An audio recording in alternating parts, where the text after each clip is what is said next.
Genevieve Jones has a monster under her bed. Chapter 2. Just say light. After school pictures, we went back to room 9. I put my head down on my table. There's no such thing as monsters. There's no such thing as monsters, I whispered just myself. Cause my very own daddy told me that, and he wouldn't even lie to me, probably. Mrs. said for me to sit up in my chair. She passed out to work us to do. It is part of printing our letters. Only I didn't actually feel like doing that. I tapped on my best friend's named Lucia. Guess what, Lucia? There's no such thing as monster. There's really not. And so a monster doesn't live under my bed, probably. Let Lucia, let. Shh, I'm doing my letters, she said. Yes, Lucia, I know you're doing your letters. Only I just wanted to tell you about the monsters. Cause he's not even real, right? Lucia didn't say light. How come you're not saying light, Lucia? Just say light, okay? Just say monsters aren't real. And I won't even bother you anymore. All of a sudden, Lucia did a mad breath. Now, look what you made to the Genevieve. You made me ruin my big G. I told you not to bother me. She quick grabbed her paper and ran to Mrs. to fix it. I tapped my fingers on my table. Then I turned around and looked behind me. I smiled at a boy named Crybaby William. Guess what, William? There's no such thing as monsters.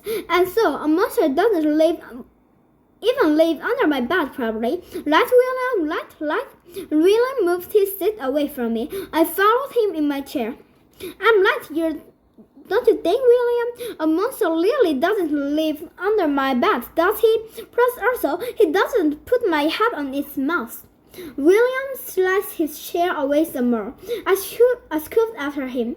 Just a light, okay, William? Just say there's not a monster under my bed, and I will be on my way. William picked up his chair. He carried it all the way to the middle of the floor. That's how come I have to carry my chair to the middle of the floor too. I sat down and smiled very sweet. Light, William, and I'm light, aren't I said. Only too bad for me. Cause just then I felt my hands on my shoulders. I looked up. It was Mrs. I did a gulp. Hello, how are you today? I said, kind of nervous. Mrs. drew my chair back to my table. It was not fun. I quick picked up to my pencil. Guess what I am going to do with my work now, I said. First also, I am not even going to talk, cause I don't actually like anyone in this area. Mrs. tapped her foot at me. Love your shoes, I said very soft. Her foot kept tapping. Only just then a very great thing happened, and it is called the bell rang for the end of the school. I hurried up out the floor. Then me and my other bestest friend named Grace ran to the bus together. Grace, guess what? There's no such thing as monsters, and so I don't even have to have one under my bed, probably. Light, Grace, light? That Grace didn't say light. That's how come I grabbed her by her shoulders. Then I jiggled her. Cause I was fed up with these people, that's why. How come you wouldn't say light, Grace?